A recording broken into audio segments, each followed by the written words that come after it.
जय गुरु जी, शुक्राना गुरु जी, अनंतम अनंतम शुक्राना मेरे मालिक। सभी साध संगत जी को जय गुरु जी। ओम नमः शिवाय, शिव जी सदा सहाय। ओम नमः शिवाय, गुरु जी सदा सहाय। संगत जी, अगर आपका पूर्ण विश्वास हो ना गुरु जी पे, तो गुरु जी खुद आपके जो है मार्गदर्शन करते हैं। चाहे वो सपने के थ्रू करे, चाहे संकेत दे के, और सबसे बड़ी बात वो संकेतों को आपको समझा के। नहीं तो संगत जी, आपने भी देखा होगा ना कि बहुत बार कुछ संगत जी को एक सिंपल सी बात लिखी हुई भी मैसेज की समझ नहीं आती है। जानते हो ऐसा क्यों होता है? किसी-किसी के साथ ये कभी ना कभी हुआ होता है। एक सिंपल सी बात होती है, पर गुरुजी का ही मैसेज होता है जो हमें समझ नहीं आ रहा होता। ऐसा आप जानते हो क्यों होता है? क्योंकि गुरुजी की ही इच्छा उस वक़्त नहीं होती कि हम समझें। और संगत जी, आंटी जी का बहुत ही ब्लेस्ड सत्संग है कि गुरुजी जब बनाने पे आते हैं ना आपके काम, तो वो किस तरीके से बनाते हैं, किस तरीके से वो फिर एक के बाद एक जो है ना आपके लिए व्यवस्थाएं करवाते रहते हैं। गुरुजी की इच्छा के बिना पत्ता भी नहीं हिल सकता है, अगर आप गुरुजी को अच्छे से मानते हैं तो। और संगत जी, आंटी जी के सत्संग में ना एक प्रसंग आता है छिपकली वाला। वो पूर्ण कथा मैं आपको बताती हूँ इस सत्संग के बाद। पहले आप आंटी जी का सत्संग सुनिए। एक्चुअली वो जो छिपकली वाली कथा है, उसी में से एक बहुत ही अहम, जो मैं कह सकती हूँ कि मैसेज मुझे याद आया, जो मुझे सबके साथ शेयर करना चाहिए। वो तारा और रुकमन नाम की दो बहनों की कथा है, जो जन्म जन्मांतर से साथ थी। आखिर वो कैसे उनको जो है आगे फल मिला, क्या हुआ, मैं सारा आपको बताती हूँ। और यहीं से एक बहुत बड़ा मैसेज हम सबके लिए, जो हम लोग व्रत रखते हैं ना, क्रिया कृष्णा को भी मानते हैं, उनके लिए तो बहुत बड़ी एक बात है। तो आप सत्संग के अंत तक बने रहें, मैं आपको वो कथा पूर्ण पूर्ण रूप से सुनाने की कोशिश करती हूँ, क्योंकि ये कथा मैंने बार बार पढ़ी है, तो मुझे याद है, बचपन से मैं सुनती आई हूँ, इसी वजह से। जय गुरु जी, शुक्राना गुरु जी। ओम नमः शिवाय, शिवजी सदा सहाय। ओम नमः शिवाय, गुरुजी सदा सहाय। जय गुरु जी, शुक्राना गुरु जी, अनंतम अनंतम शुक्राना गुरु जी, हर पल शुक्राना गुरु जी, हर चीज का शुक्राना गुरु जी। सारी संगत जी को जय गुरु जी। संगत जी, आज ये मेरा चौथा सत्संग है। इससे पहले मैंने 3 सत्संग शेयर किए हैं। तो गुरु जी की आज्ञा से, गुरु जी की कृपा से मैंने सत्संग तो ये पहले शेयर करना था, पर गुरु जी सॉरी कि मैं आपके इशारों को समझ नहीं पाई, और मैंने आज सोमवार को सत्संग शेयर करना था, लेकिन आज मंगलवार कर रही हूँ। गुरु पास सॉरी। और मुझे पता है कि आप ज़रूर मेरी इस सॉरी को, मेरी माफ़ी को स्वीकार करेंगे, क्योंकि आप जानते हो कि हम आपके नादान बच्चे हैं। हमारी समझ उतनी नहीं है कि हम आपके इशारों को समझ पाएँ। तो आप हमारे गुरु पा हैं, और हमारे जो गुरु पा हैं वो हमेशा हमारे ऊपर गुस्सा नहीं करते हैं, हमेशा हमें आशीर्वाद ही देते हैं। तो संगत जी, मैं अपना संग शेयर करना चाहूँगी कि जैसे कि कहते हैं ना कि जो गुरु हैं, गुरु के बिना, आशीर्वाद के बिना हम कुछ भी नहीं कर पाते हैं अपनी लाइफ के अंदर, चाहे कुछ भी करना हो। तो ऐसे ही अभी दिवाली के बाद जो मेरे साथ जो सत्संग हुआ है, तो मैं वो शेयर करना चाहूँगी कि अ, हम अपनी मर्जी कई बार कर लेते हैं, गुरु जी की कृपा को नहीं समझ पाते हैं। तो तभी गुरु जी कहते हैं ना कि तुम अपना दिमाग मत लगाया करो।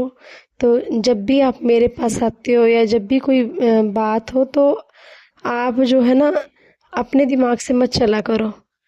जो मैं तुम्हें इशारे देता हूँ उसके अकॉर्डिंग ही चलना चाहिए। मतलब गुरु जी जैसे हमें इशारा देते हैं, तो उसमें मैंने अपना दिमाग लगाया, तो वो चीज़ें गुरु जी ने फील करवाई मुझे।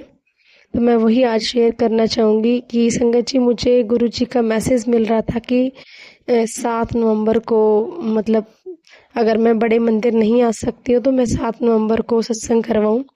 तो वो सत्संग के ज़रिए ही मैंने जो मैसेज मिला था कि 7 नवंबर को मैंने सत्संग करवाना है, और उस सत्संग के ज़रिए यही मैसेज भी मिला था मुझे कि अगर 7 नवंबर को नहीं करवा सकती तो कोई बात नहीं, कि 16 नवंबर को भी मैं सत्संग करवा सकती हूँ।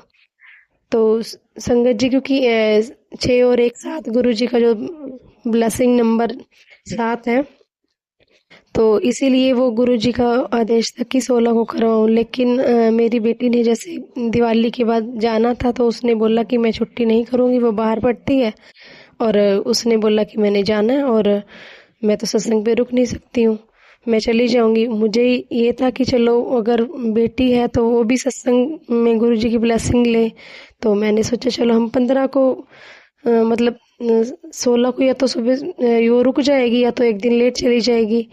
तो मैंने सोचा चलो 15 को कर लेंगे सत्संग। तो फिर संगत जी, मैंने जिनके थ्रू सत्संग करवाना था, मैंने उनसे भी बात करने की कोशिश कर रही थी। वैसे मैंने उनको पहले 16 को ही बोला हुआ था, तो बट 16 को पॉसिबल नहीं था करवाना मेरे लिए, तो मैंने 15 का सोचा। और फिर मैंने उनको पहले तो कॉल करती रही, लेकिन उन्होंने कॉल नहीं उठाई, पिक करी।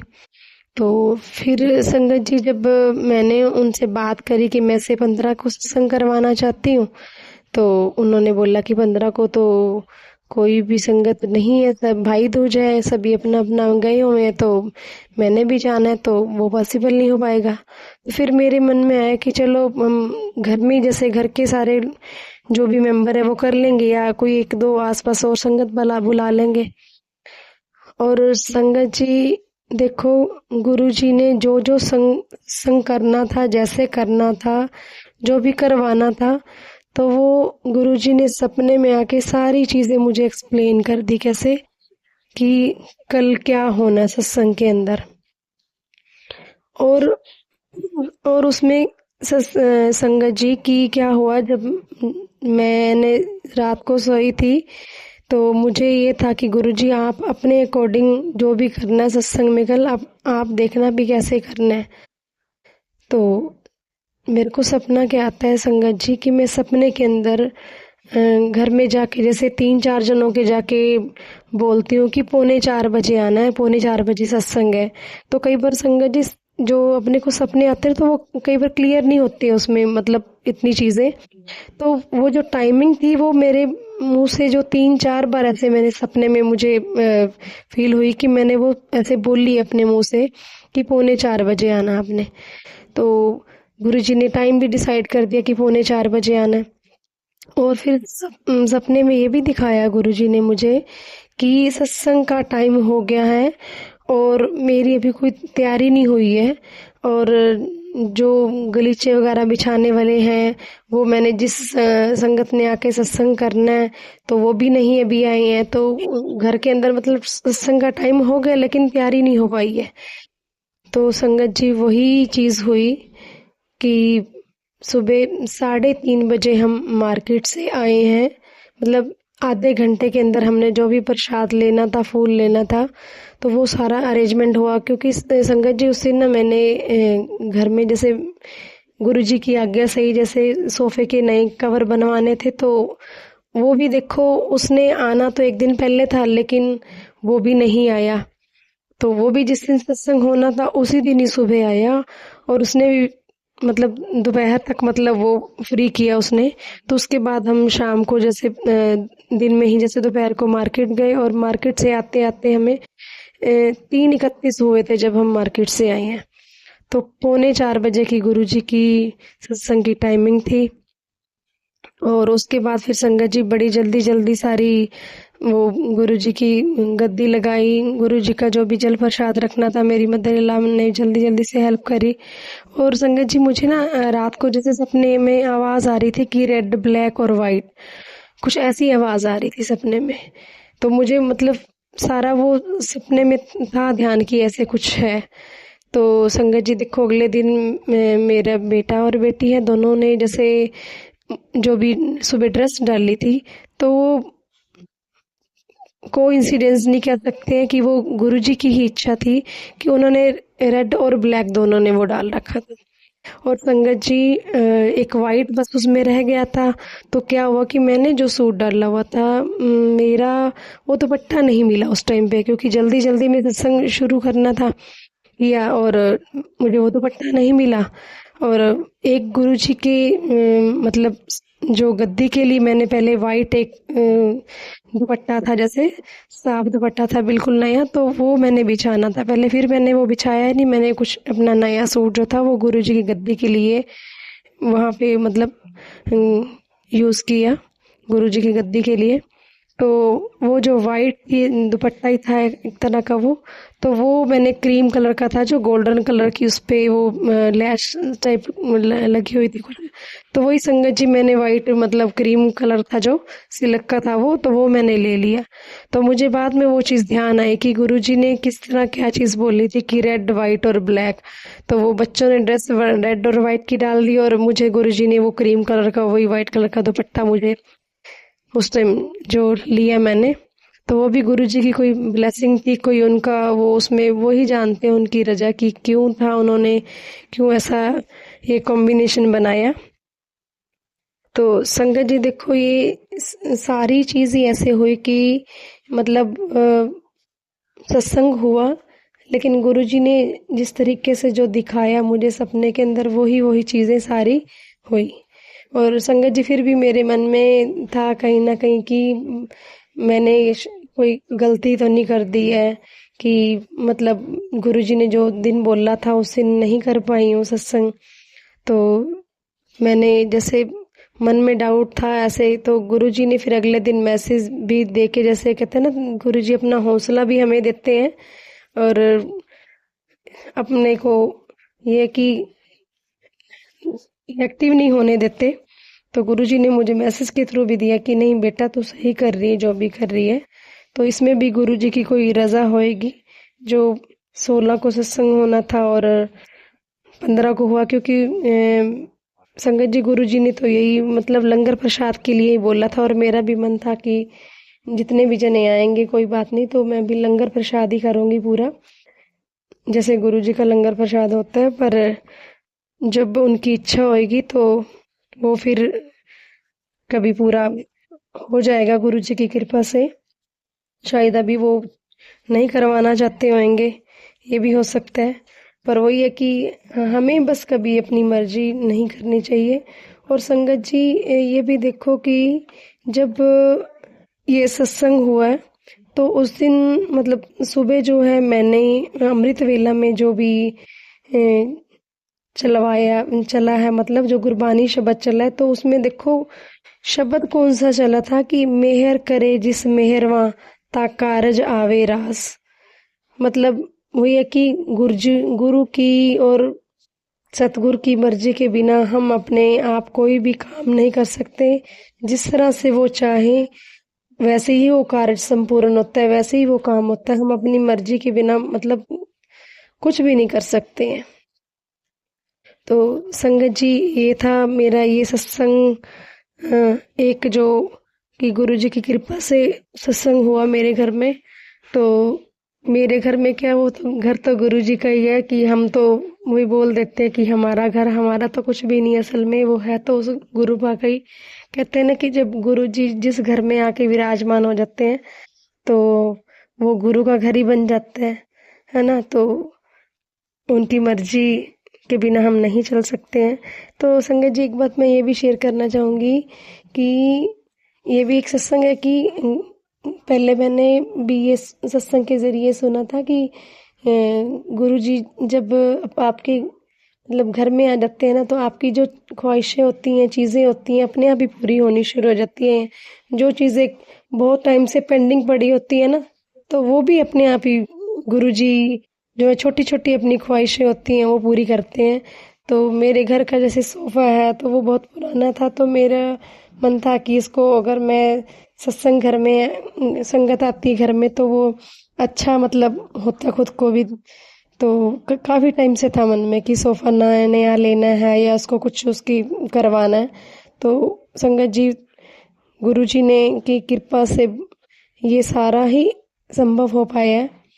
और होता है ऐसा सचमुच कि जो भी काम हमारे पेंडिंग होते हैं है ना, वो गुरुजी अपने आप ही अपनी जो ख्वाहिशें होती हैं वो पूरी करते हैं। और मुझे ये भी सत्संग के ज़रिए ही सुना था कि वो एक संगत थी, उसने घर का जो भी फर्नीचर था उसका वो नया आ गया। गुरुजी जब आए घर में तो वो काफ़ी टाइम से पेंडिंग चल रहा था, लेकिन वो भी सारा कुछ अच्छा घर का फर्नीचर नया बनना शुरू हो गया। तो गुरुजी ऐसे ही करते हैं, हमारे बहुत प्यारे हैं गुरुजी। तो जब भी घर में विराजमान होते हैं तो घर की सफाई भी ऐसे करवाते हैं संगत जी। मेरे साथ तो बहुत हुआ ऐसे कि जब घर गुरुजी का स्वरूप आया था और जब मैं बड़े मंदिर से वहाँ से जाके आई हूँ और गुरुजी के साथ जो कनेक्शन बना है, तो गुरुजी ने सफाई भी अपने आप करवाई हर जगह से। क्योंकि मैं टीच करती हूँ तो मुझे वो पूरा टाइम नहीं मिल पाता है, तो पर फिर भी गुरुजी के आने के बाद ना हर छोटी जगह पे जहाँ पे सफाई प्रॉपर वे से नहीं हो पाती तो वो भी करवाते हैं, गुरुजी अपने आप ही करवाते हैं। तो जय गुरुजी, शुक्राना गुरुजी। इस तरह से विश्वास बनाए रखना, हमेशा हमेशा अंग संग रहना, सहाय रहना। और संगत जी एक और सत्संग मैं शेयर करना चाहूँगी कि मेरे जैसे हस्बैंड का सत्संग है वो, तो वो यहाँ पे नहीं रहते हैं, वो जैसे हमसे थोड़ा दूर दूसरी स्टेट में रहते हैं। तो संगत जी उनके पास ना दिवाली से पहले जैसे 2 तितलियाँ आ गई, और एक तितली जो थी वो तो दिवाली के दिन उड़ गई थी, या पता नहीं मतलब दिखाई नहीं दी उनको। तो संगत जी तो जो दूसरी तितली थी ना, वो दिवाली के अगले दिन मेरे हस्बैंड ने बताया मुझे कि वो मर गई थी तितली। तो ऐसे ही इधर मेरे मतलब जहाँ पे हम रह रहे हैं वहाँ पे भी 2 तितलियाँ आई थी, एक वो पता ही नहीं कहाँ चलेगी, और एक तितली संगत जी अब दिवाली के बहुत दिन बाद, अभी आज 21 तारीख है, तो आज भी वो हमारे घर में मतलब वो गुरुजी का जो कह रहे हैं कि दर्शन दे रही हैं तितली के रूप में, वो उनकी रजा है कि वो, मुझे नहीं पता वो किस लिए वो अभी भी आज भी हमारे घर में विराजमान है। जय गुरुजी, शुक्राना गुरुजी, जय गुरुजी। संगत जी वो जो तितली कहते हैं ना कि तितली जैसे मर जाती तो कई वहम करते हैं, कुछ ऐसा है, तो ये वहम नहीं करना चाहिए, बल्कि गुरुजी ने पता नहीं वो मेरे हस्बैंड के कौन से जो कर्म थे, कौन से जो कष्ट आने वाले थे, वो संगत जी उन्होंने काट दिए तितली के ज़रिए। तितली क्योंकि वो मर गई थी वो। और संगत जी एक आज का भी सत्संग है, तो आज भी मेरे हस्बैंड के पास 2 कबूतर जैसे आए हुए हैं, तो उन्होंने मुझे फ़ोटो भेजी और वीडियो भी भेजी, और मैंने उनसे पूछा क्या पहले भी कभी आए हैं, तो उन्होंने बताया कि नहीं पहले कभी नहीं आए हैं। तो जय गुरुजी, शुक्राना गुरुजी। वैसे मेरी मतलब हस्बैंड पहले इतना नहीं गुरुजी को मतलब फॉलो करते थे, नहीं मानते थे, तो अब शायद उनका भी विश्वास बन रहा है, वो तो गुरुजी जानते हैं संगत जी, हमें नहीं पता कि उनकी क्या रज़ा है, कहाँ पे रज़ा है। तो मुझे तो मतलब अच्छा लगेगा, गुरुजी की आगे रिक्वेस्ट भी है, ये कि बेनती भी है कि उनको भी अपने चरणों के साथ लगाए रखें, और बाकी संगत को भी ये मतलब उनका विश्वास बनाए रखें, विश्वास बनाए, ताकि वो भी उनके साथ चरणों में लगे रहें, उनको भी उनकी गुरुजी की ब्लेसिंग्स मिले। संगत जी और भी एक सत्संग दिवाली का है जो मैं आपके साथ शेयर करना चाहूँगी। संगत जी जब मैं दिवाली वाले दिन सुबह उठी हूँ, तो मेरा जो गुरुजी का मंदिर बना हुआ है, तो वो एक विंडो में, पूरी बड़ी विंडो है तो उसमें बनाया हुआ है। तो उसमें जो नीचे वाली विंडो है तो उसमें ना कुछ जैसे मैंने और सामान रखा हुआ है कि जैसे घी वगैरह हो गया, जोत के लिए रुई वगैरह, माचिस है, कुछ ऐसा।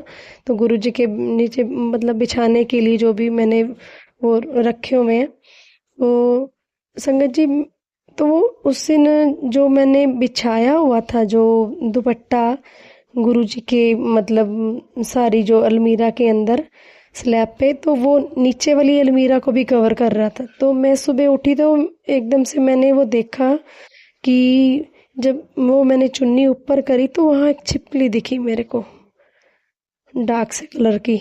मैं एकदम हैरान होगी क्योंकि संगत जी कभी भी यहाँ पे कोई छिपकली नहीं आती है ही नहीं यहाँ पे। वो सुबह सुबह मेरे को समझ नहीं आया, और फिर वो थोड़ी देर बाद संगत जी पता ही नहीं वो छिपकली कहाँ गई। पर मेरे मन में वो एक था, पता नहीं शायद गुरु जी कुछ, मुझे ऐसे लग रहा था कि जैसे वो कहते हैं ना कि लक्ष्मी का रूप कुछ है, ऐसा मुझे कुछ लगता है कि मेरे को ध्यान नहीं है पूरा कि, लेकिन सुना हुआ ऐसा कुछ। तो संगत जी मेरे मन में ऐसा डाउट था, मैंने गुरु जी को भी अरदास करी कि गुरु जी बताना आप क्या, अगर आप ही वो मतलब ब्लेसिंग के रूप में आए थे या आप ही उसमें कुछ ब्लेसिंग्स थी।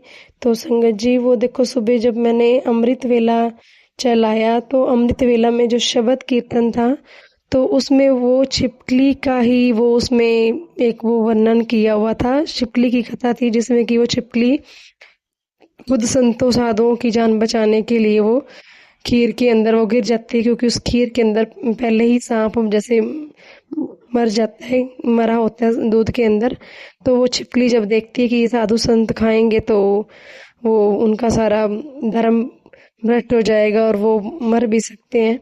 तो वो उसके मन में ये होता है कि मैं जब ये साधु संत देखेंगे तो मैं उनके सामने छलांग लगा दूंगी ताकि कोई खा ना पाए। तो उसने अपनी जान जो है उसमें गरम दूध के अंदर डाल खुद को ही डाल दिया और वो मर गई थी। तो और फिर उसको अगले जन्म में जैसे एक वो बहुत अच्छा वो महारानियों वाला जो मिला था जन्म, तो इस तरह से कुछ उसमें कथा थी।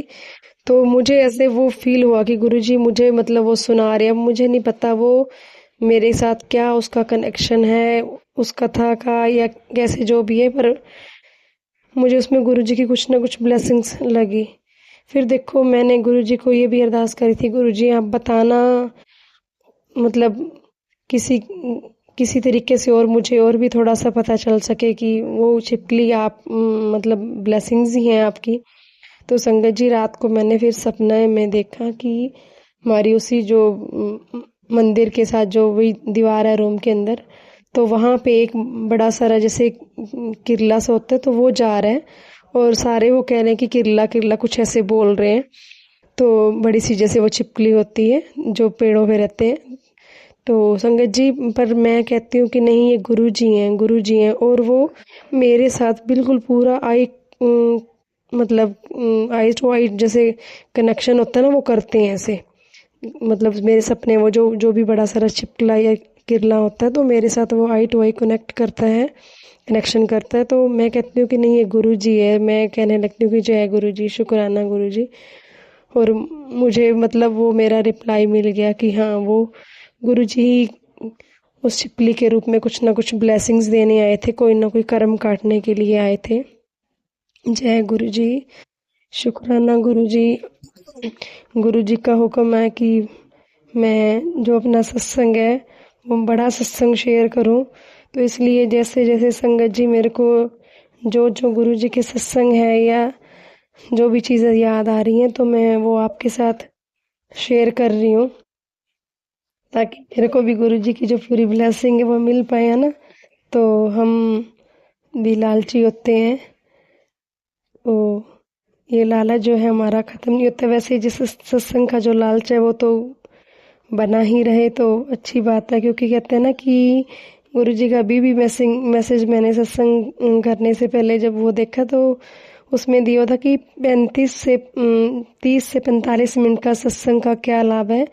तो उसमें उन्होंने यही बताया था कि 30 से 35 मिनट सत्संग का लाभ ये है कि चाहे बेशक हमारा मतलब पूरा ध्यान से नहीं सुनते हैं, लेकिन 30 से 45 मिनट अगर हम बैठकर वही सत्संग सुन रहे हैं तो वो जो टाइम है 45 मिनट का हमारा जो ध्यान है कहीं बुरे कामों में नहीं लगता, किसी की चुगली निंदा में नहीं लगता, है ना। तो हमारा जो वो टाइम है वो कम से कम हमारे कान तो जो है ना वो अच्छी चीज़ें सुन रहे होते हैं। कई बार मन हो सकता है भटक जाए, लेकिन हमारा फिर भी जो वो कहते हैं ना कि लेखे लग जाता है वो टाइम।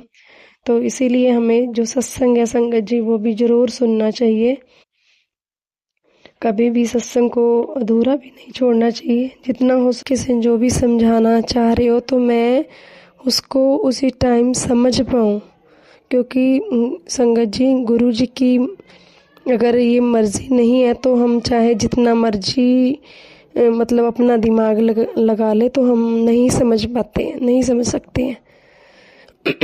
और कई बार और भी संगत के साथ होता है ऐसा कि उसमें ये लिखा होता है कि ये तीन काम कर। संगत जी, तो मैंने भी स्टार्टिंग में जब मैं सत्संग सुनती थी तो मुझे नहीं समझ में आता था। तो वो तीन काम तो एक तो ये होता है कि सत्संग है, सिमरन है, गुरु जी का शुक्राना है, हर पल शुक्राना करें हम।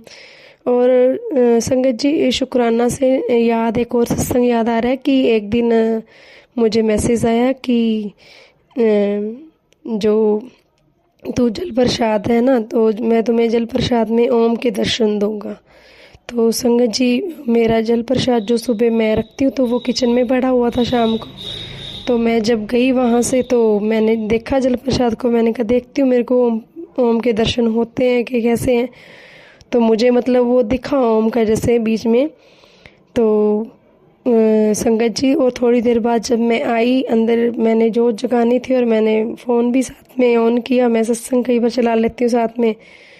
तो सत्संग मैंने जैसे ही फ़ोन ऑन किया तो मुझे उसी टाइम संगत जी मैसेज आया कि कुड़िए, मैं तेनू देखिया तू जल प्रसाद भी पीता है। तो जय गुरु जी, शुक्राना गुरु जी। मतलब इस तरह से गुरु जी हर पल जो है ना, छोटी नहीं संगत जी, ये तो बहुत बड़ी चीज़ें हैं हमारे लिए। हम छोटे हैं, हमारी समझ छोटी है, लेकिन सच में गुरु जी हर पल अपने मतलब आस पास होते हैं। हमारे मन के अंदर जो भी छोटी सी छोटी चीज़ चल रही होती है उसका रिप्लाई करते हैं। और संगत जी, फिर एक सत्संग के ज़रिए गुरु जी ने मेरे को ये भी बताया कि जब हम जल प्रसाद पीते हैं तो पहले मेरे कई बार ध्यान नहीं आता था, कई बार शुक्राना कर देते हैं और कई बार नहीं भी करते हैं। तो सत्संग के ज़रिए मुझे गुरुजी ने ये भी बताया कि जब भी हम जल प्रसाद पिएं, लंगर प्रसाद खाएं, तो हमें हर पल उसी टाइम शुक्राना ज़रूर करना चाहिए।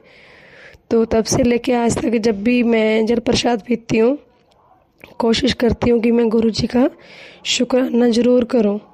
तो शायद संगत जी, मुझे लगता है गुरुजी ने ये मेरे सत्संग के ज़रिए किसी और संगत को भी कुछ ना कुछ रिप्लाई देना होएगा, कोई जवाब देना होएगा, तो ही ये गुरुजी मेरे से सत्संग शेयर करवा रहे हैं। उनकी मर्जी से ही मैं ये सारा जो भी सत्संग आपके साथ शेयर कर रही हूँ।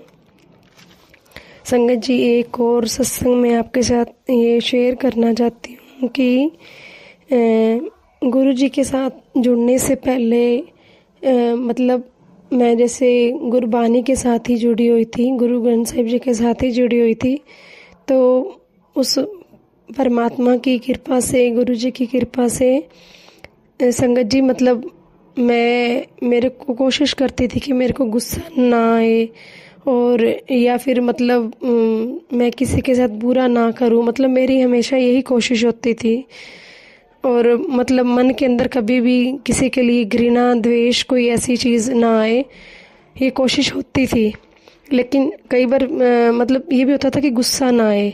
पर संगत जी, कई बार सिचुएशन ऐसी होती है कि मतलब हम चाह कर भी, मतलब कई बार घर के अंदर कोई बात हो या बच्चों के साथ गुस्सा कर लेते हैं हम, हमारे बस की वो बात नहीं होती है। तो मैं तो अभी भी गुरुजी से यही मतलब प्रार्थना करती हूँ कि मतलब इन चीज़ों से गुरुजी दूर रखें।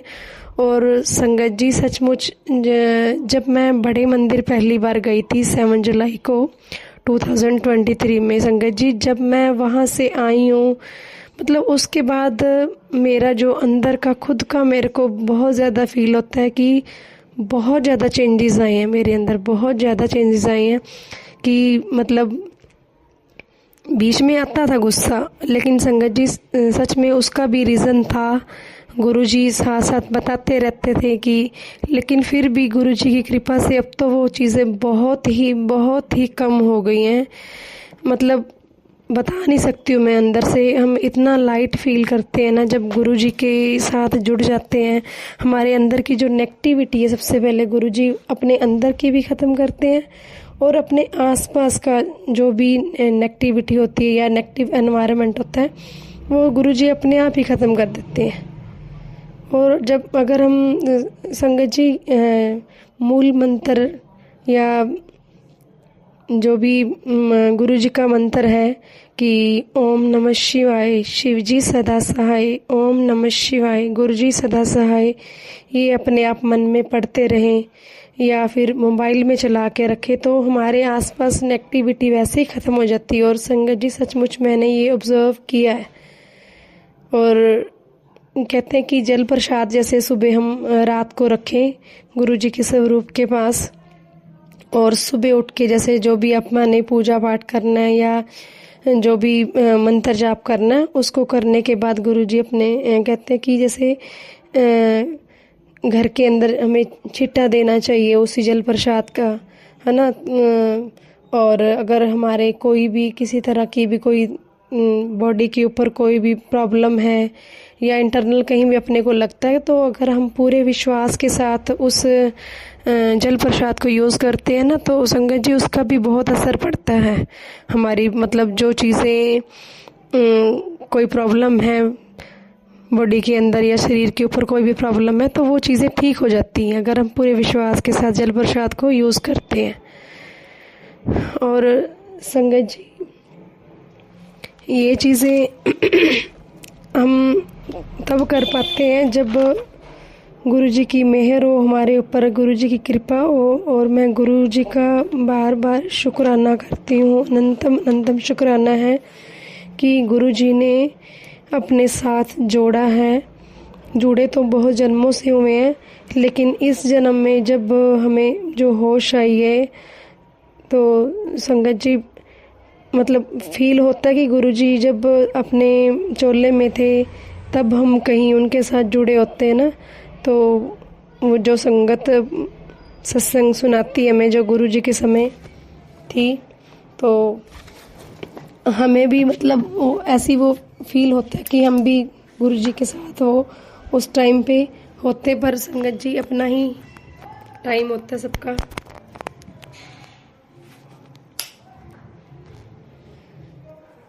संगत जी मेरे मोबाइल की बैटरी बिल्कुल लो हो गई थी एकदम से, तो मैंने अभी चार्जिंग पे लगाया है। तो गुरु जी की मर्जी है कि वो उन्होंने कैसे क्या शेयर करवाना है। संगत जी पता नहीं क्यों आज भी अभी जब मैं सत्संग शेयर करने लगी थी तो पहले तो आसपास इतना ढोल बज रहा था, इतनी ज़ोर ज़ोर से आवाज़ आ रही थी। मैं वेट कर रही थी कि कब ये बंद हो और कब मैं सत्संग शेयर करूं, स्टार्ट करूं अपनी रिकॉर्डिंग। उसके बाद फिर जैसे कहीं ना कहीं से आवाज़ें आ रही थी तो अब गुरु जी की मर्जी है कि कब उन्होंने सत्संग शेयर करवाना है, कितने बजे करवाना है, कितना करवाना है, ये उनकी रज़ा है। तो जितना वो करवाएंगे संगत जी मैं उसी हिसाब से करूँगी।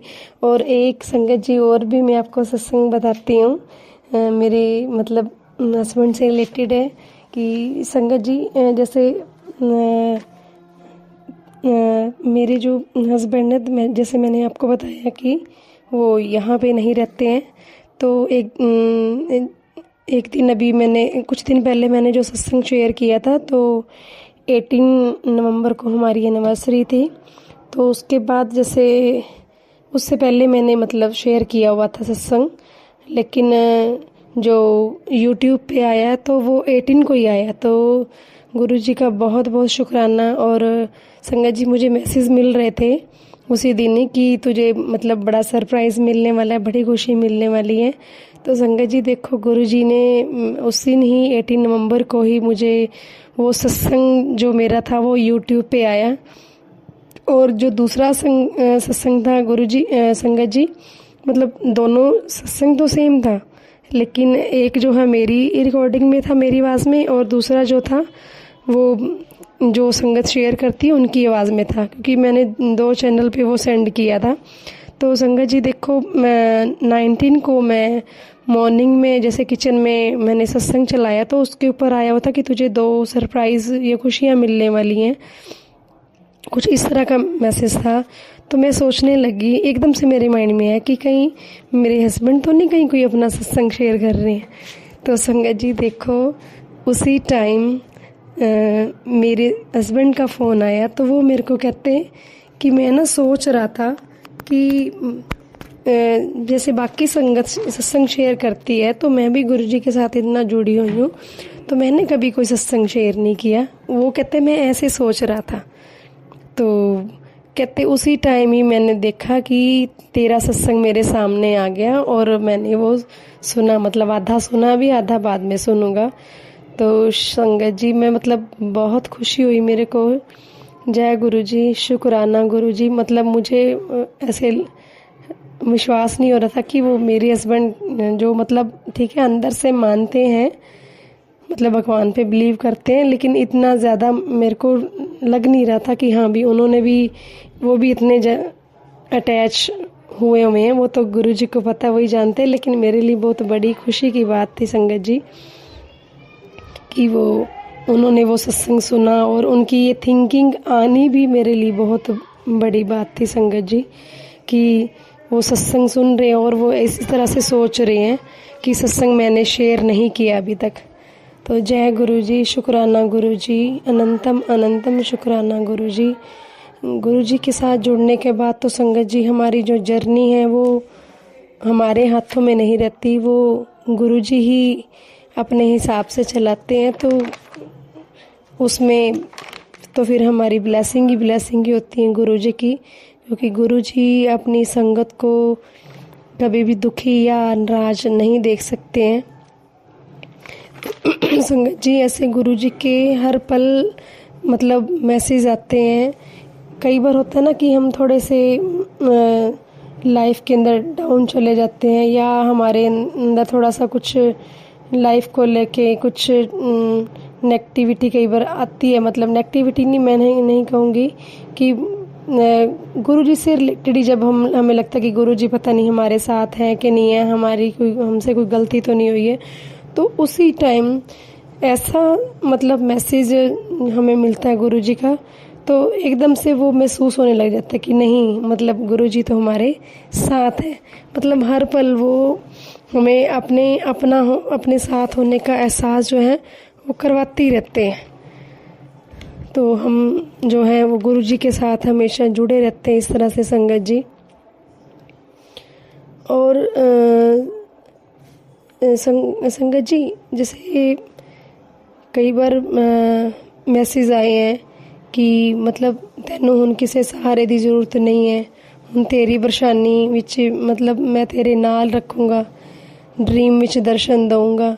पर संगत जी कई बार जैसे मैसेज आया, पर संगत जी मैंने तो मतलब मैसेज तो कई बार आया पर गुरुजी ने दर्शन नहीं दिए। फिर एक दिन अभी दिवाली के बाद की बात ही है संगत जी, तो मुझे जैसे मैं सुबह उठी हूँ अमृत वेले में जैसे, तो मैं 5 बजे संगत जी फिर सो गई मैं। हाँ 5 बजे मैं सो गई संगत जी। तो उसके बाद फिर मेरे को सपना आता है, जैसे मैं उठने की कोशिश कर रही हूँ पर मेरे से उठा नहीं जा रहा, और मुझे ये फील हो रहा है कि मेरे दोनों हाथ जुड़े हुए हैं, जैसे हम दोनों हाथ के अंदर फिंगर क्रॉस करके जैसे गुरु के पास बैठते हैं जैसे। तो मुझे कुछ दिखाई नहीं दिया, लेकिन मतलब फील हो रहा है जैसे जैसे ना कोई माँ माँ कुछ ऐसा फील हो रहा है भी, जैसे माँ माँ कुछ ऐसी आवाज़ जैसे वो कानों में मतलब पड़ रही है कुछ। तो संगत जी उसके बाद जब मैं उठी सुबह और मेरी एकदम से नींद खुल गई, तो संगत जी मैं इतना लाइट फील कर रही थी, मतलब मेरी बॉडी जो थी पूरी ऐसे एकदम से लाइट फील हो रही थी। मुझे ऐसे फील हो रहा था कि संगत जी जैसे मेरा पता नहीं कितना भार था, कितना बोझ था मेरी बॉडी के ऊपर, और वो सारा बोझ निकल गया। सचमुच संगत जी मुझे नहीं पता वो गुरुजी ने मेरा कौन सा कष्ट काटा है, वो तो वो ही जानते हैं। और संगत जी पहले तो मुझे ऐसे लग रहा था कि शायद कोई, क्योंकि संगत जी मुझे ये ना मैसेज भी गुरुजी के बहुत बार आ चुके हैं कि ब्लैक मैजिक कीता होया सी कुड़िए तेरे उत्ते, ते उन्होंने मतलब गुरुजी ने कट्टिया। और कई बार ये भी मैसेज पहले आ रहे थे कि तू कुड़िए डुगरी मंदिर आ, तू लोटा ब्लैस करवा के लेके जा, ते मैं तेरा मतलब उत्थे आके तेरे कष्ट कटने हैं। पर संगत जी में मतलब मैंने बहुत कोशिश करी पर वही कहते हैं ना कि हमारी कोशिश वो जितना मर्जी कर ले, जब उन्होंने बुलाना है तभी बुलाना है। तो संगत जी मैं वहाँ पे नहीं जा पाई हूँ। मैंने कोशिश करी किसी संगत के साथ जाने की या कोई मुझे मिल जाए कोई कैब वगैरह, पर मैं नहीं जा पाई। वो उनकी मर्जी है, जब वो बुलाएंगे। फिर वो बड़े मंदिर भी मुझे बुला रहे थे पर मैं नहीं जा पा रही थी। तो वही उनका वो मैसेज था कि लोटा ब्लेस करवा के लेके जा। मैं गुरुजी से सत्संग के ज़रिए ही प्रार्थना करूँगी कि गुरुजी आपकी कृपा होगी तभी मैं आ पाऊँगी। आप मेहर करो, आप कृपा करो मेरे ऊपर कि मैं आपके पास आके बड़े मंदिर में, डुगरी मंदिर में, जहाँ भी आप चाहो मैं वहाँ पे आ सकूँ और आपकी जो ब्लेसिंग आप मेरे को देना चाहते हो और मैं वहाँ पे ले सकूँ संगत जी। तो वो जो मैं आपको बता रही थी कि संगत जी, क्योंकि ये सारा मैसेज के ज़रिए गुरुजी ने मुझे बताया कि इस तरह से ब्लैक मैजिक है या जो भी नेगेटिविटी है आसपास, तो वो संगत जी उस दिन सुबह मुझे मतलब ऐसे लग रहा था कि कोई नेगेटिव चीज़ थी जो खड़ी हुई थी, मतलब मेरे सामने कोई है, जैसे माँ के नाम से कुछ आ रहा है, मुझे समझ नहीं आया। तो संगत जी फिर मैंने गुरुजी को अरदास करी, गुरुजी आप बताना मुझे कि क्या था, वो क्या चीज़ थी। तो संगत जी फिर मुझे वो सत्संग के ज़रिए गुरुजी ने बताया कि इस तरह से ऐसे मतलब कि जो पार्वती माँ थी वो आई थी और उन्होंने मतलब वो दर्शन दिए हैं। अब मुझे नहीं पता, वो गुरुजी जानते हैं। मैं तो इतना संगत जी सोच भी नहीं सकती हूँ, ना ही मेरे ऐसे कोई मुझे लगता कि कर्म होंगे। जय गुरुजी, शुक्राना गुरुजी आपका, इतना मुझे ब्लेसिंग्स देख के, इतना मेरे ऊपर कृपा करने का। जय गुरुजी, शुक्राना गुरुजी, हर पल शुक्राना है संगत जी गुरुजी दा, हर पल हर श्वास, मतलब इतने जितना कहें ना उतना ही गुरुजी का शुक्राना मतलब हम नहीं कर सकते हैं।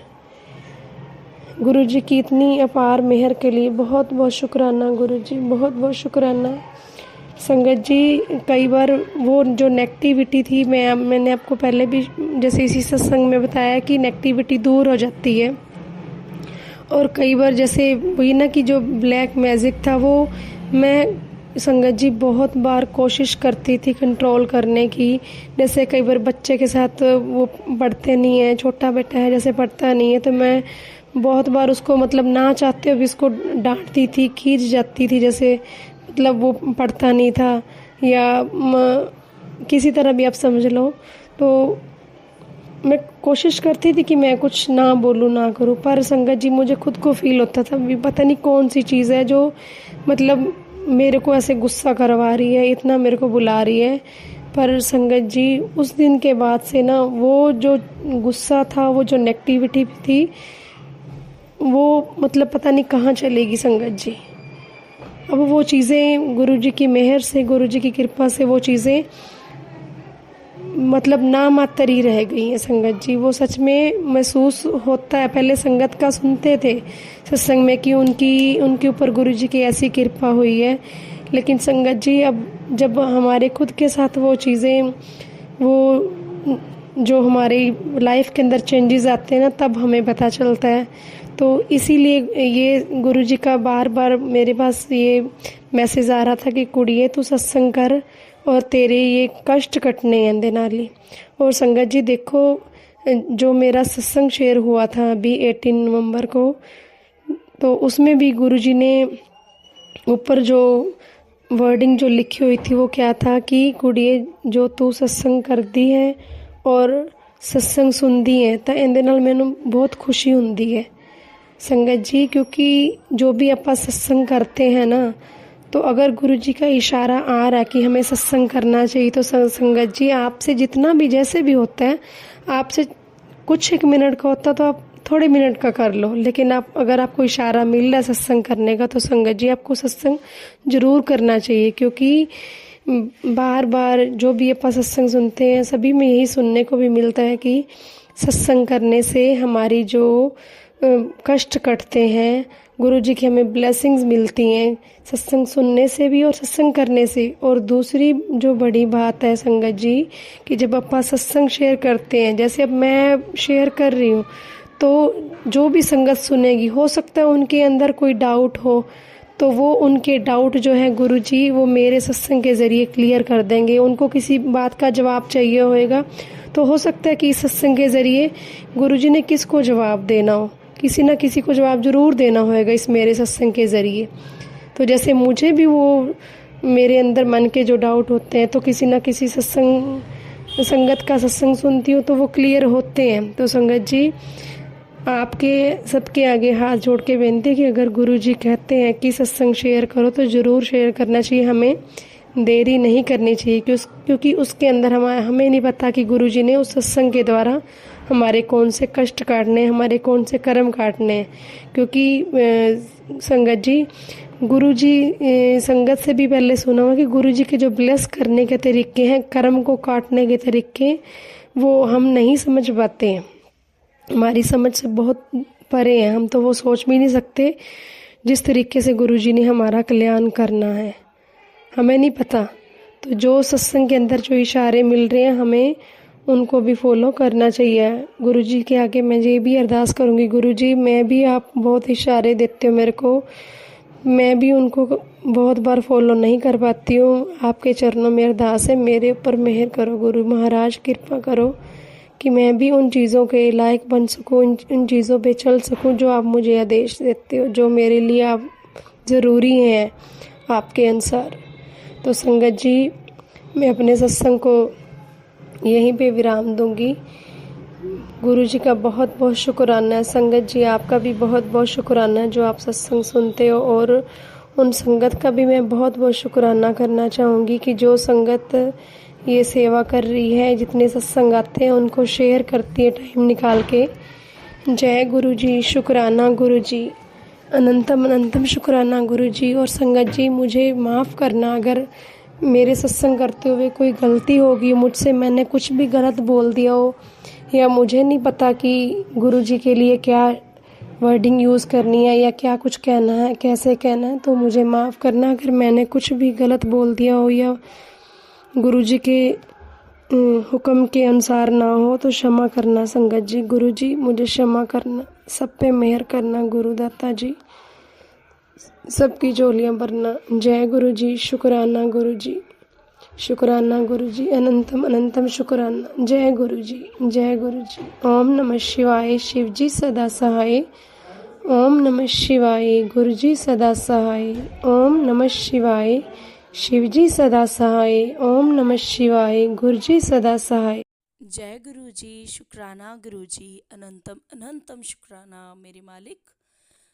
संगत जी, आपका, आंटी जी का, गुरु जी का लख लख शुक्राना। गुरु जी ने हमें इतना प्यारा सत्संग ब्लेस किया। अब संगत जी, मैं आपको सुनाती हूँ तारा और रुकमन की कहानी, जो आंटी जी ने जिक्र किया ना कि उनको ये कहानी सुनने को मिली। तो ये इन्होंने कहा कि मुझे मतलब तो ज़्यादा समझ नहीं आया, बट कुछ ऐसा, कुछ तो संकेत था। तो संगत जी, वो कथा ऐसी है कि तारा और रुकमन जो है, उनका धरती पे आगमन होता है। वो दोनों ही भगवान की अति प्रिय भक्त रही होती हैं पूर्व जन्म में, जब वो राजा इंद्र के दरबार में थी, यानी कि स्वर्ग में थी। उस वक्त उनको बड़ी इच्छा हुई धरती पे आने की। तो वो भगवान श्री हरि विष्णु की भक्त होती हैं, तो वो हमेशा यही कहती है कि हमें ना धरती पे जाने का मौका मिले। तो संगत जी, आप जानते हो, धरती पे आने की इच्छा तो देवताओं की भी रही है। ऐसा हमारा सोने की चिड़िया भारतवर्ष कहा जाता था। तो उनकी इच्छा हुई तो भगवान श्री हरि विष्णु ने कहा कि ठीक है, आप दोनों को मैं एक मतलब कि रिश्ता दे के, मतलब दोनों बहनों का रिश्ता दे के धरती पे भेजता हूँ। नाम होगा तारा और रुकमन। माफ़ कीजिएगा संगत जी, जब उनका पूर्व जन्म था वो नाम मुझे नहीं याद है। मतलब मैंने कथा में पढ़ा था, बहुत वक्त हो गया ये कथा मेरी पढ़ी हुई, लगभग जब मैं +2 में थी, आज से लगभग जो है 12-13 साल पहले। तो इतना मुझे याद नहीं है कि उस वक्त उनका क्या नाम था, लेकिन धरती अवतरण हुआ उनका तारा और रुकमन के नाम से। धरती पे उनके 2 जन्म हुए, दोनों में ही तारा और रुकमन रहा। कर्म के हिसाब से उनको फल मिला। होता यूँ है कि जो तारा और रुकमन होती है, रुकमन थोड़ा सा चंचल प्रवृत्ति की होती हैं, और धरती पे आने के बाद में वो थोड़ा सा भगवान की भक्ति से विरक्त हो जाती हैं। और जो तारा होती हैं वो श्री हरि विष्णु की, जो धरती अवतार श्री कृष्णा है, उनकी भक्त रहती है और माता रानी की भक्त रहती है। तो होता यूँ है कि वो एकादशी का व्रत करती है हमेशा से। एकादशी या ग्यारस जिसको बोलते हैं, वो व्रत हर वो इंसान जानता है जो श्री कृष्ण का भक्त है, और वो विधान भी जानता है कि एकादशी के व्रत में अगर आपने व्रत का मतलब व्रत का आपने संकल्प लिया है तो व्रत तोड़ना नहीं चाहिए कभी भी। अन्न का दाना नहीं जाना चाहिए, और एकादशी को चावल ना खाने का विधान है। बहुत से घरों में जो एक कृष्णा को मानते हैं, नहीं भी मानते, नॉर्मल भी हैं, वो भी एकादशी के दिन राइस नहीं खाते हैं। ये कहते हैं कि कीड़ों की कुंड मिलती है, जो चींटियाँ होती हैं उनकी, क्योंकि चींटियों को हम चावल दाना डालते हैं ना, वो विधान वहीं से निकला है। तो रुकमन भी उनसे जिद करती हैं कि मैं भी रखूँगी। बहुत ज़्यादा समझाती हैं रानी तारा बड़ी बहन जो होती हैं कि आप नहीं रख पाओगी, आप चंचल हो, देखो मांस मीट नहीं खाते हैं। वो कहती है हाँ हाँ मैं दीदी मैं नहीं खाऊंगी। और होता यूँ है कि उनसे रहा नहीं जाता, जब वो हाट बाज़ार से फल फ्रूट लाने जाती हैं अपनी बहन को कह के कि मैं लेके आती हूँ पूजा के लिए आवश्यक सामग्री, लेकिन वो रह नहीं पाती है। और वो क्या करती है कि मत्स्य खा के, यानी कि मछली खा के वो व्रत में एक किस्म का व्रत तोड़ देती हैं, और सोचती है मेरी बहन को क्या पता चलेगा, क्योंकि चंचल मन है ना, बचपना। लेकिन क्या होता है कि जब तारा आती हैं उन तो तारा को एक बास आ जाती है जिसको दुर्गंध बोलते हैं, और वो कहती है तुमने क्या खाया है। उनको गुस्सा आ जाता है, क्योंकि देखिए जो सच्चे भक्त होते हैं उनको गुस्सा भगवान की भक्ति में अगर कोई कोताही बरतता है ना तो आता है, और वो उनको श्राप दे देते हैं कि तुमने जो है एक कीट पतंगे खाने वाली मछली के जैसा, सॉरी, कीट पतंगे खाने वाली छिपकली के जैसा आचरण कर दिया है, तो अब तुम मतलब इसी वक्त वही बन जाओ। तो क्या होता है कि जो रुक्मण होती है वो उसी वक्त एक जो है छिपकली बन जाती हैं, और देखना छिपकली कीट पतंगे ही खाती रहती है और दीवार से चिपकी रहती है, सबकी बातें सुनती रहती है। तो बाद में जो रानी तारा होती है उनको बड़ा जो है दुख होता है, और वो बहुत ज़्यादा प्रार्थना करती हैं कि मेरा जो भी मतलब गुस्से में मैंने कह दिया, मुझे ऐसा नहीं कहना चाहिए था। लेकिन संगत जी यहाँ पे देखा जाए तो जो भगत होते हैं ना, वो भगवान की किसी भी चीज़ में फिर वो मतलब ढील नहीं देते हैं। तो वो प्रार्थना करते हैं कि मेरी बहन को इतनी सद्बुद्धि देना कि उसको याद रहे कि वो क्यों बनी छिपकली, और ये ऐसा होता है भगवान के प्रताप से, श्री हरि विष्णु श्री कृष्णा की वजह से। तो वो जो है अब विचरण करेगी, छिपकली है तो स्वाभाविक है, और ऐसे करते करते एक आश्रम होता है वहीं पहुंच जाती हैं। तो वहाँ पे क्या होता है कि उसको कुछ फल मिलता है अच्छा, कि वो आश्रम में जब कुछ की जीव जंतु है ना, वहाँ मंत्रों की वेदों की ध्वनि सुनाई देती है, सारा दिन हवन हो रहा है, ये सब चीज़ें वो देखती है, तो उसको थोड़ा वो चीज़ का रहता है, भान रहता है, उसके पुण्य फल हो जाते हैं। और उसी वक्त वो देखती है कि उसी आश्रम का एक जो है विद्यार्थी या आप शिष्य बोल सकते हैं, आजकल बच्चों में भी ये भावना देखने को मिलती है कि टीचर अगर डांट दे तो वो उससे वैर रखने लगते हैं, फिर वो कुछ बुरा आचरण करते हैं, ताकि कि जैसे आजकल भी आप मॉडर्न ज़माने में भी सुनते हैं, उस ज़माने में उसने क्या किया कि एक हवन हो रहा था, और उसके लिए उसने मरा हुआ सांप जो उनकी उबलती हुई खीर में डाल दिया, जो प्रसाद के तौर पे हवन के बाद आहुति में देना था। तो ये चीज़ें छिपकली देख लेती है, और छिपकली को याद रहता है कि क्या था। तो छिपकली कहती है मैं बोल तो नहीं सकती, मैं ये कर सकती हूँ कि जब ये देखें तो मैं इसमें गिर जाऊँ, और शायद जो है ये भी बच जाएंगे, और मेरे भी जो पाप कर्म है वो नष्ट हो जाएंगे, क्योंकि मैं एक अच्छे काम के लिए अपनी आहुति दूंगी। और वो ऐसा ही करती है। तो जब वो खीर फेंकते हैं तो देखते हैं कि मरा हुआ सांप था। तो जो उनके गुरुजी होते हैं वो कहते हैं कि ये छिपकली जो है कुछ अच्छी मतलब वो किए थी, तो भगवान इसको जो है इस योनि से मुक्ति दे। इसीलिए जो हम हवन में आहुति डालते हैं, हमारे हिंदू धर्म में आहुतियाँ दी जाती हैं, सबके नाम की डाली जाती हैं पुण्य फल के लिए, वो यहीं से निकली है। और वो लास्ट में एक जो है आहुति उस छिपकली के नाम की डालते हैं कि उसने हम सब की कितने ही जीवों की रक्षा की। तो संगत जी, हमारा जो भी अच्छा कर्म होता है ना उसका फल हमें मिलता है। वो कहते हैं कि इसको इस योनि से मुक्ति मिले, इसके जो भी पाप कर्म है नष्ट हो जाए, और उसको उसके हिसाब से मतलब नया जन्म मिले। होता भी वही है। फिर रानी तारा का और रुकमन का जब वक्त बीतता है तो नया जन्म होता है, उसमें भी उनका नाम तारा और रुकमन ही रखा जाता है। थोड़ा सा अगर आप कथाओं में सुनेंगे तो कहीं कहीं विभिन्न आता है, लेकिन असल कथा यही है जो मैंने पुराण में पढ़ी थी, कि जिसमें ये आता है कि तारा जो है वो अपने अच्छे कर्मों की वजह से, क्योंकि तारा हमेशा से भक्ति भाव वाली ही रही, धरती पे आके भी वो धरती की उन चीज़ों में नहीं रत हुई, जो पाप था वो उस पर नहीं हावी हुआ, तो इसीलिए वो एक राजा की रानी बनती है। और जो रुकमन होती है उनका कुछ जो है पाप लेश मात्र रह जाता है, जिस वजह से वो एक गरीब घर की जो है ना बहू बनती हैं।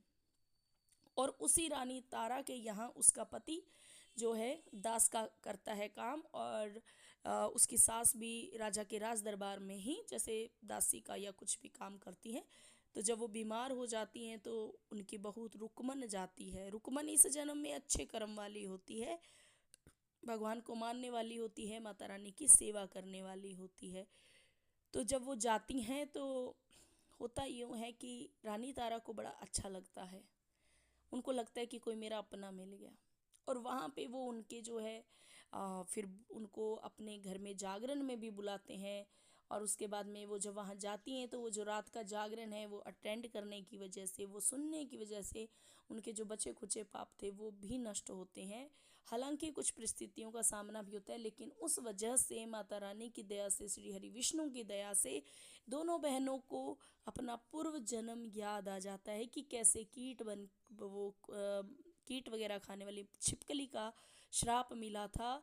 और देखिए श्राप जो होते वो कांटे से नहीं कटते जब तक श्राप देने वाला आपको माफ़ ना कर दे। ऐसा ही इस जन्म में हुआ कि जब रुकमन को उस परिस्थिति का भान हुआ, उसने रानी तारा से माफ़ी मांगी और कहा कि दीदी मुझे माफ़ कर दे, मैं उस वक्त आपने मेरी ज़्यादा नहीं सुनी, आपने मुझे श्राप दे दिया, लेकिन इस जन्म में भी मैं थोड़ा भोग रही हूँ कि गरीबी हालत में मैं हूँ, तो आप मुझे माफ़ करें। और फिर रानी तारा उनको माफ़ कर देती हैं और आगे चल के यही जो है गरीब परिवार जो रानी रुकमन का है वो अमीर हो जाता है और उनका मतलब सा कारोबार एंड ऑल सब कुछ होता है। हालांकि कुछ जगह कहा जाता है कि वो रानी बनती है कि राजा हरिश्चंद्र के यहाँ के होते हैं, तो वो कथाओं में थोड़ी विभिन्नताएं हैं, लेकिन असल बात यही है कि उनकी पारिवारिक जो परिस्थिति है वो अच्छी होती है और वो उसी जन्म में राजा भी बनता है उसका पति, और वो महारानी फिर बनती है जब रानी तारा माफ़ कर देती हैं। इसीलिए कहा जाता है संगत जी कि किसी भी भगवान के भक्त का अपमान नहीं करना चाहिए, उसकी कही बातों का निरादर नहीं करना चाहिए। आप नहीं मानते तो मत मानिए, लेकिन एटलीस्ट आप ऐसा आचरण ना करें कि उनसे वादा करें और फिर वो वादा तोड़ें। ठीक है, इसीलिए आज भी श्राप सत्य होते हैं, ऐसी बात नहीं है। बस हमारे मॉडर्न टाइम में थोड़ा सा श्राप का एक मतलब चेंज हो गया है, तरीका चेंज हो गया है, क्योंकि अब देखिए हर कोई पाप में रत रहता है। ऐसा नहीं है कि कोई पाप नहीं करता, जाने अनजाने में पाप होते हैं। हालांकि महापाप जिसको बोलते हैं वो तो हम लोग नहीं करते, लेकिन छोटे मोटे पाप होते रहते हैं। देखो हमें नहीं पता अनजाने में हम किसको हमारी बात दुखी कर दे, तो इसी वजह से आपको जो है सेवा करनी चाहिए गायों की, बैल की। शिव महापुराण में कहा गया है कि एक नंदी बैल की सेवा 1000 गायों की सेवा के बराबर है, और एक गाय की सेवा जो है आपके महापाप भी काट सकती हैं। अब इस बात में भी बहुत से लोग भेद कर जाते हैं। बहुत से लोग बोलते हैं कि देखो अच्छा एक नंदी बैल की हमने सेवा कर ली, हमें गायों की करने की जरूरत नहीं है। नहीं संगत जी, ऐसा नहीं है। वो नंदी बैल कहाँ से आया? एक गौ माता के पेट से। कामधेनु गौ जो थी उसी से में सारे देवता निवास करते हैं। और ये मैं देसी गायों की बात कर रही हूँ संगत जी। अगर आपके आसपास अमेरिकन गायें हैं या विदेश की जो होती है काली पीली, वो सब नहीं, हमारे देश की राठी गायें, देसी गायें जिसको बोला जाता है, उन्हीं की सेवा का फल मिलता है। बाकी को जो है पूतना का अंश कहा जाता है विदेशी गायों को। हालांकि उसमें भी अगर हम डीप जाएं तो बहुत सी कथाएं निकलती हैं। आई होप आपको आज की जो कथा है उससे बहुत सी चीज़ें क्लियर हो गई होंगी कि मांस मदिरा का सेवन एटलीस्ट व्रत में नहीं करना चाहिए। और संगत जी एक सबसे बड़ी बात कहूँगी कि अगर आपका पति खाता पीता है ना, या आपका बेटा खाता पीता है, अगर वो बाहर से खा पी के आ रहा है, आपकी पूजा पाठ वाले स्थान पे आपके पूजा के बर्तनों में आपके प्रसाद का भोग वो नहीं ले रहा है, तो वो आप व्रत वगैरह कीजिए, जो क्योंकि हमारी परंपरा है वो नहीं छोड़नी चाहिए। हालांकि मैं ये नहीं कहूँगी कि आप रोज़ ही व्रत उठा के मतलब करते रहें कि आज सोमवार का है कल मंगल, ऐसा नहीं करना। देवता देखिए एक होता है, सिर का साईं एक होता है। लेकिन संगत जी अगर आपका ये है ना कि मेरे तो घर में मांस मीट बनेगा लेकिन मैं तो व्रत रखूंगी, तो ऐसा मत करें, ऐसा करके अपमान ना करें।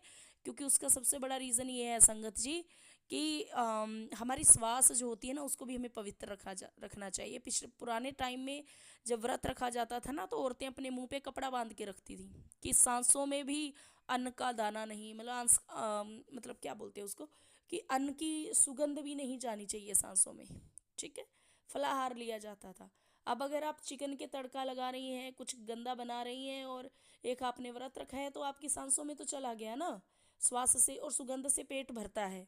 जो भोजन पकाती हैं स्त्रियां अपने घर में, उनको पता होगा कि भोजन अगर उनको भूख लगी और वो भोजन भी पका रही हो ना, तो थोड़ी देर में उनकी भूख जो है ना वो ख़त्म हो जाती है, क्योंकि वो सुगंध ही धारण करके शरीर जिंदा रह सकता है। ऐसा नहीं है कि खाना ही जरूरी है, तो वो चीज़ आती है, इसीलिए वो चीज़ें ना करें। अगर आप प्रार्थना कर सकते हैं भगवान के कि इसका बुरा आचरण छूटे, और आप भी कोशिश कर सकती है, मैं ये नहीं कह रही आप लड़ाई झगड़ा कीजिए, नहीं, लेकिन आप ये तो कर सकते हो ना कि प्यार से, है ना, एक चीज़ को देखो 70 बार 100 बार बोला जाए ना। अगर आपका पार्टनर आपके बच्चे सही हैं, थोड़ा समझते हैं, ज़्यादा नहीं, अगर गुस्सा कर रहे हैं तो आप छोड़ दो, क्यों अपनी मत्था पच्ची करेंगे आप उनके साथ, वो उनके कर्म है, आपके अपने। ज़रूरी नहीं है कि व्रती करोगे तो ही सार्थक होगा। अगर आपकी मजबूरी है मत कीजिए, कोई ऐसा ज़रूरी नहीं है, लेकिन बहुत ज़्यादा नहीं। जो हमारी परंपराओं के हिसाब से वो हमें कभी भी नहीं छोड़नी है, जो भी आपकी परंपरा है, जो कुछ भी है। तो संगत जी इसीलिए कहा जाता है कि बहुत से घरों में मैंने सुना भी है, मेरे से संगत जी ने भी कहा कि हमारे तो देखिए मांस मीट भी होता है, और हम नवरात्रि करते हैं, तो देखिए कहाँ से वो लगेगा, एक तरफ आप चिकन बना रही है, एक तरफ आप ऑमलेट बना के दे रही हो, दूसरी पल आप ये सब कर रही हो, वो शुद्धता नहीं रहती है ना। तो ऐसा आचरण ना करें। अगर आप करना है तो प्रॉपर शुद्धता के साथ करें, तो ही आपको फल मिलेगा, वरना पाप के भागी आप भी बनेंगे, ये याद रखिएगा संगत जी। और शास्त्रों में बहुत सी चीज़ें कही गई हैं। अगर आप चाहेंगे तो मैं हर सत्संग के बाद आपको एक कथा रोज सुना सकती हूँ। भगवान की दया से मुझे याद है, मैं कोशिश करूँगी कि जो मेरा ज्ञान है वो मैं सभी तक स्प्रेड कर सकूँ। फिर संगत जी एक और सवाल आता है कि अच्छा हम तो सारा दिन पूजा पाठ भक्ति में नहीं, या हमारी और भी लाइफ है, आजकल जैसे ज़माना है रील्स बनाते हैं, मॉडर्न सोसाइटी में हम लोग रहते हैं, तो वो सब चीज़ों का तो कोई बुराई नहीं है संगत जी। अगर आप अपनी मर्यादा में रह के मॉडर्न है, कोई दिक्कत नहीं है। मैं खुद का बताती हूँ, मेरा ये नहीं है कि मैं सारा दिन ही सिर्फ गुरु जी का नाम लेती हूँ या राम राम करती हूँ, नो। मेरी देखिए ये मेरा ज्ञान है जिसको मैं अपने जीवन में उतार के रखती हूँ, लेकिन हाँ इस ज्ञान का मेरी पर्सनैलिटी पे जो मुझे देख के कोई कहता है, तो ये नहीं कहता कि साधु संत ऐसी होगी, नहीं, मैं नॉर्मल मॉडर्न लाइफ जीती हूँ। मैं भी आजकल के ज़माने के हिसाब से जो बाकी दिनचर्या है वो करती हूँ। मैं भी इंस्टाग्राम फेसबुक पे एक्टिव रहती हूँ, मैं भी बनाती हूँ रील्स, ऐसा कुछ बुराई नहीं है उसमें, तो उसको उस काम से जज ना करें। हाँ ये है आप मर्यादा में रहें, कोई बुराई नहीं है। आप गाने सुन रहे हो दिन में, नहीं, आपने एक बार अच्छे से राम का नाम लिया ना, भगवान को याद किया, क्या बुराई है उसमें। गुरुजी भी कहते हैं कि मॉडर्न जो लाइफ है, आप जमाने के साथ चलोगे तो वधिया रहोगे। गुरुजी के वहाँ पे भी तो देखिए संगत गानों पे डांस करती थी, आप जानते हो क्यों करती थी? मुझे नहीं पता लोग क्या इसका मतलब कहते, लेकिन जो मैंने समझा है ना संगत जी, वो ये समझा है कि गुरुजी सॉन्ग चलवा देते थे, सब झूम उठते थे उस गाने में, प्रेम में लीन, और गुरुजी को उसी वक्त एक शांति से सबका एक्सरे करने का मौका मिल जाता था, क्योंकि सबका ध्यान बट गया, गुरुजी पे ज़्यादा ध्यान किसी का नहीं रहा। जब गाने चलते हैं तो सबका होता है ना, डांस कर रहे हैं उनको देखेंगे, है ना, समझ रहे हो ना मेरी बात। और उसी वक्त गुरुजी अपना जो शक्ति है, अपनी जो वो उनकी करामात है वो कर देते थे, और संगतों के कष्ट हर लेते थे। ऐसा कोई भी पूजा पाठ करने वाला या थोड़ा जानकार व्यक्ति है ना, वो हर किसी को ऐसे थोड़ा सा वो रखेगा, क्योंकि वो बताते नहीं थे ना रियल में, वो जाहिर नहीं करते थे कि मैं भगवान हूँ। छुप के भी रहना पड़ता है भाई, जिसमें कुछ पावर होगी ना वो छुप के रहेगा। वो फिर एक मुखोटा जो रहता है, मुखोटा तो नहीं कहूँगी, मुखोटे को थोड़ा गलत ले जाते हैं, लेकिन एक छुप के रहते हैं, वो अपना ज़्यादा बड़ाइयाँ नहीं करते। तो मॉडर्न लाइफ जिए आप, कोई दिक्कत नहीं है। मेरे पास आया था ये क्वेश्चन, 2-3 आंटी जी ने पूछा था, मैंने कहा था कोई बात नहीं, मैं अगली सत्संग में आपको रिप्लाई करूँगी। तो इसमें कोई बुराई नहीं है, आप समाज के हिसाब से आप किटी में जाते हैं जाइए, हाँ कोई बुरा आचरण आप ना करें। तो संगत जी, इसी के साथ मैं आज के सत्संग को यहीं पे विराम देती हूँ। कल फिर से नया सत्संग मैं अपलोड करूँगी, आज शाम को भी करूँगी और बहुत जल्दी मैं सबके सत्संग कर दूँगी। हालांकि संगत जी, गुरु जी की ग्रेस से मेरे पास डेली 5-10 सत्संग आ रहे हैं, तो थोड़ा सा 10 से 12 दिन भी आजकल होने लग गया है कि सत्संग अपलोड करने में, तो उसके लिए मैं माफ़ी चाहूँगी। और अगर आप कहेंगे तो मैं एक और चैनल आपका सत्संग का बना देती हूँ, ताकि डेली की हम 4 सत्संग एटलीस्ट अपलोड कर सके दोनों चैनल पे। अगर आप चाहेंगे तो मैं कर दूँगी, मैंने लिंक भी डाला है मेरे दूसरे चैनल का, हालांकि वो एक पर्सनल ब्लॉगिंग टाइप लिखा हुआ है, उस पर अभी कुछ डाला नहीं है, मैंने पहले डाली थी। तो अगर आप चाहेंगे तो मैं उसी चैनल को सत्संग चैनल बना दूँगी आप लोगों के लिए। तो आपकी सेवा ही देखिए मुझे फल देती है, क्योंकि मैं भी अपनी एक ज़िंदगी नॉर्मल लाइफ जी रही हूँ, तो उसमें मैं चाहती हूँ कि जो मेरे से बन पड़े मैं करूँ। क्योंकि इससे सत्संग शेयर करते हैं तो ना मैं आपसे कुछ ले रही हूँ ना आप मुझसे ले रहे हैं, बल्कि एक उपकार है जो हम एक दूसरे पे करते हैं। उपकार भी नहीं कहूँगी इसको, कि इट्स जस्ट अ सेवा, है ना। आप मुझे सेवा दे रहे हो, मैं आपको सेवा दे रही हूँ। उपकार की बजाय इसको सेवा कहना सही रहे। कहते हैं ना, शब्दों का ही मोल होता है। ये हमारे शब्द ही हैं जो हमें कुछ भी करा देते हैं। हालांकि हमारे कई बार भाव वो नहीं होते हैं, लेकिन कुछ शब्द का हेर फेर जो है ना, वो बहुत बड़ी बात भी वो बना देता है। इसलिए तो कहते हैं सोच समझ के बोलना चाहिए, और मैं थोड़ा सा कम ही सोच के बोलती हूँ, मुझे ऐसा फील होता है। तो संगत जी, आज के सत्संग को यहीं पे विराम देते हैं गुरु जी की ग्रेस से। जय गुरु जी, शुक्राना गुरु जी, अनंतम अनंतम शुक्राना मेरे मालिक। जय जय गुरु जी। और हाँ, स्पेशल थैंक्स आंटी जी, जो आज आपने ये कथा मुझे बोली, मतलब आपने सत्संग में सुनाई छिपकली वाली ना, तो मुझे याद आ गई कि अच्छा हाँ, ये तो ये कथा है, तो मैंने शेयर किया। थैंक यू सो मच मुझे ये सेवा देने के लिए।